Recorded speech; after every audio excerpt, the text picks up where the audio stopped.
Hi, thank you very much. Raj Nayak often recognizes you as the Shonda Rhimes of India. He says that your sensibilities match like her sensibilities does. And I want to ask you, is the Grey's Anatomy moment for Ekta Kapoor on digital arrived, or is it something, a work in progress? Grey's Anatomy was Shonda's television moment. So I would equate that with my Kyonki moment. But I think, I personally think that I still haven't hit my Grey's Anatomy, or should I say Bridgerton moment on digital, like Shonda has. Because I personally um, want to actually now, more than getting a high impact product out that probably will be the game changer for me, want to do something which would probably be how can we have a volume growth, because the fun of digital is everyone watching it, one thing. Say zyada, it is various people watching various things. And I think the beauty of digital is it doesn't give birth to monopolistic content. I don't have to watch what everyone's watching. And there is a niche for all sort of content, is what you've been saying. I wanted to ask you, there is this perception that television in India is completely different from what digital is. And you, for one, you have had a cast which is a television cast, and that showed it phenomenally well on digital. You, in fact, got a television title to work on digital. So do you not segregate the two segments of viewers, completely separately? Quite interesting actually, because in fact in my keynote, instead of giving various statistics, I decided to give a psychological change, because I feel that as a narrator and a storyteller, what's more important is discussing the impacts that are not written about or you can't find on Google. But the understanding here is that television has only gained with digital, because we are a country where we were not being able to have, we only could get our content across on appointment viewing. Appointment viewing means you create content wherein every day you get the audience to come back, which is still its first and primary goal of content. But when you have 10 channels running profitable shows on 10 channels, how do you get audiences to see all 10 shows? So I think the catch-up TV that has become huge on digital platforms almost, I think, caters to 90% of the audiences. So it is actually TV content yet working. Only thing is now I don't have to watch it at the appointed time only. I can do to see it like catch-up TV or see it beforehand on certain apps. So I feel that TV and digital, I mean, eventually the viewer is getting the ease to watch it at his own time on digital.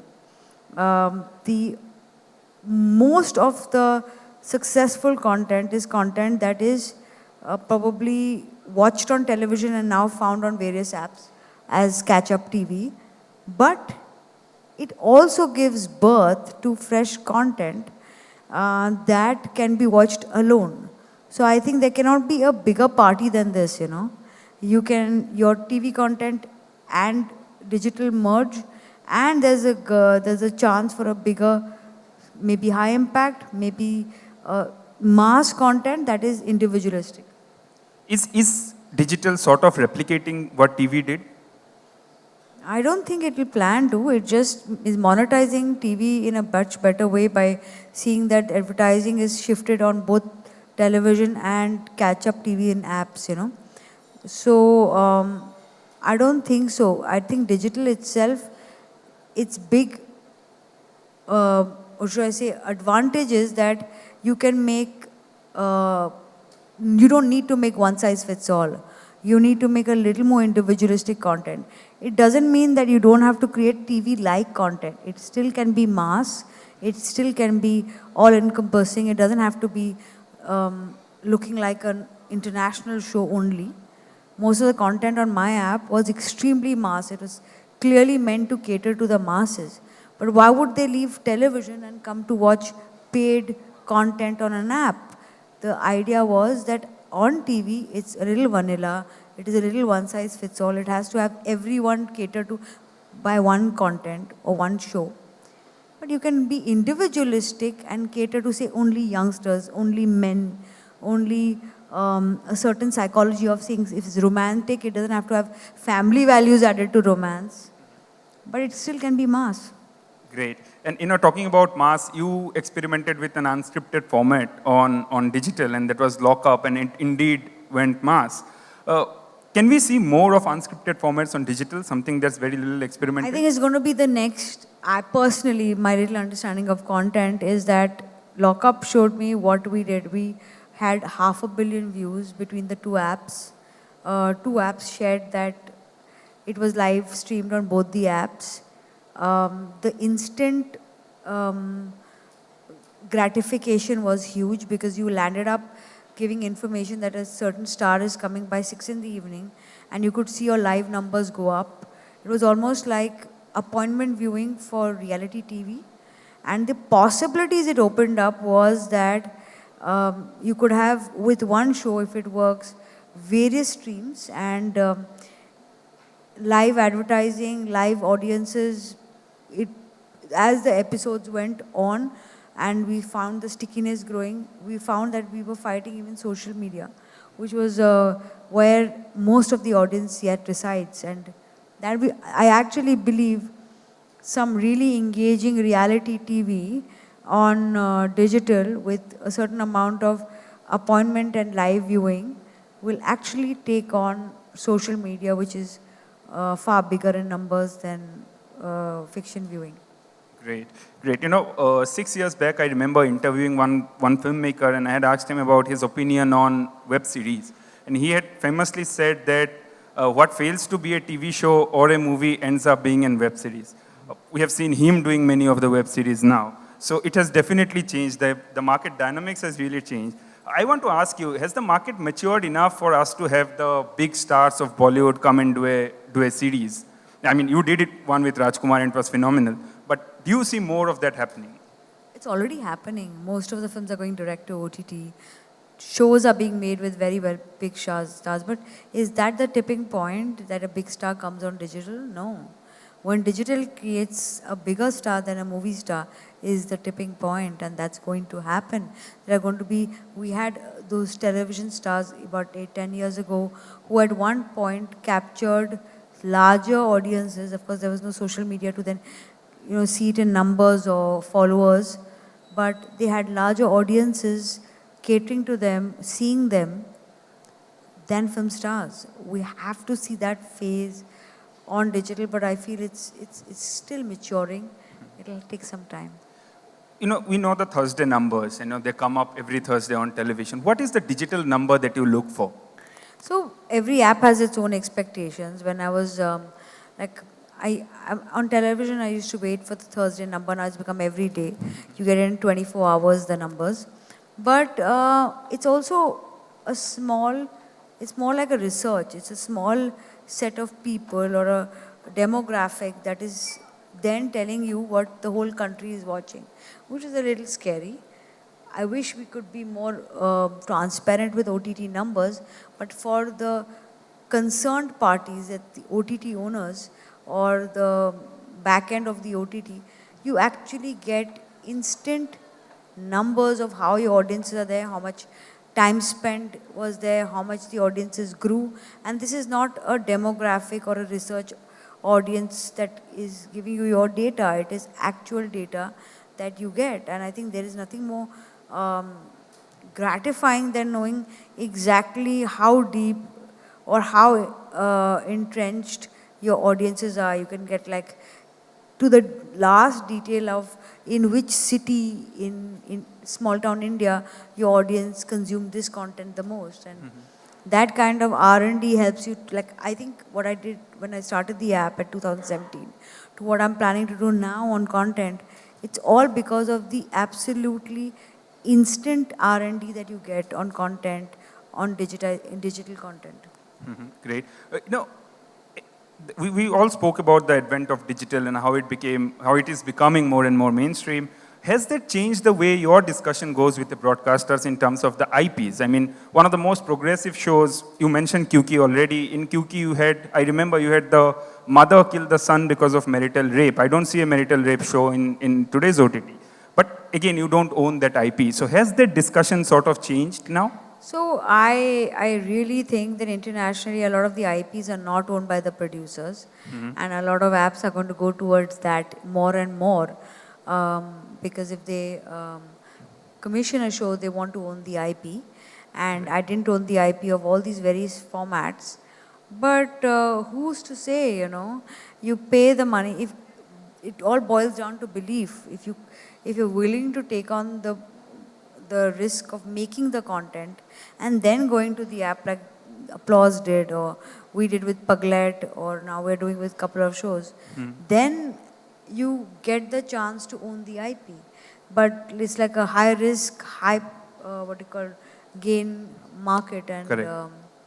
you have to balance it out. But I don't ever regret not owning my old IPs, because I got paid a lot more for that, and that gave me a chance to keep my company cash rich and buoyant. Okay. Probably at that time the right decision. And they took the risk, so they better own the IPs. Great. Thank you for that clarification. Actually, there is a lot of debate about IP and who should win it. I agree, but you know, we need to know that television and digital IP has yet to get the right kind of valuation. Until that happens, it was important that till the market matured, we at that moment got cash to support the company's growth at that time. Correct. Fantastic. Decisions cannot be in hindsight. They have to be taken of what the dynamics at that time were, you know. But when you make a show, I mean, after all the disruption that you have done in this industry, do you not, you know, do you get a sense of what this? So, for example, Lockup, did you have a sense that, you know, this will do whatever numbers it So has done? I own the IP of Lockup. Yeah. Just a bit of research.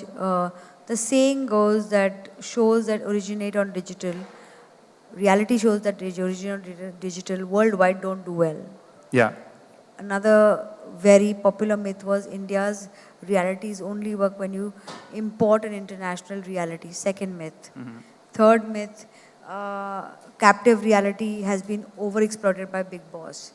It will not get those kind of numbers anymore. Third myth. All myths get broken with the right content. And we had so much belief in this that we decided to in-house create the concept, then get a nice preferred producer like Endemol to produce it for us, put it on to our app and on MX, and also own the IP for future expansion. So where you believe, you buy the IP or you own the IP. Great. Thank you. And, you know, one more thing I want to know from you. You have Test Case, you have MOM, and you have those shows that we have watched with our families. And then again, you have the shows like Gandhi Baat, Triple X. Why is it important to have a portfolio of content spreading across such wide spectrum? Like I said earlier, if I watch certain shows it's like asking why would you buy Indian clothes when you're wearing Western most of the time? When it's Diwali, I wear Indian clothes. When there is a party, I wear Western clothes. Of course, what fits me. But there is no, we individually also have various behavioral patterns, different when we are with our family, different when we are with our friends. You can see your own personality change when you're talking to your mother, or when you're talking to your best friend, or when you're sitting alone. That way you consume, the same person itself consumes different content when they're watching content with family, watching content with like friends in a theater, or watching content alone. And content on the app should cater to at least two of that, when you're watching with friends and family and when you're watching alone. So two different types of shows, and I personally have no, I don't know, I'm going to get jacked to say this, jacked for saying this, but I personally have no problem with sex. I think sexual crime is a problem, not sex. Great. Can we have a round of applause for that? Very well put. I have time for a couple of more questions. And one of them, I know a lot of young producers who are trying to pitch and pitch a show to you and probably get a yes from you. They are listening to us. What does it take for Ekta Kapoor to say yes to a pitch or a narration? Conviction, a very strong narrative, which is backed by great visualization, and the base being entertainment. Great. That's as simple as that. I mean, and when do you get to know about the conviction? Is it an eye contact that you look for, or is it the power of narration through the I think voice? it's gut. You can see with the narration. That's why I'm one of the few people who hate reading material on paper, because and I know that people say that narrators sometimes with their good narration take you into a different world, but that itself is an art. So if you can narrate something better than it's written, then somewhere we're not being able to translate on paper, and you need another person to do that job for you. But hard cold print, I don't think I get half the stories because I feel it's always slips between the words, you know. Expression is far more communicative than the written word, I personally feel. Great. 3 years from now, we are sitting on a similar setup. What is the one thing that you would like, you would admire if it has already changed by the next 3 years? And about that tipping point, will we have arrived to that? Our obsession with big film stars on digital platforms. I hope we are looking at a country and at an ecosystem that decides to pay writers more than actors. And we're discussing that next time. That in fact is a great note to end this conversation. Thank you very much for your time. I'm really grateful to this. I hope in iStream 2022 we'll have you and Shonda Rhimes sitting together for a chat. Thank you.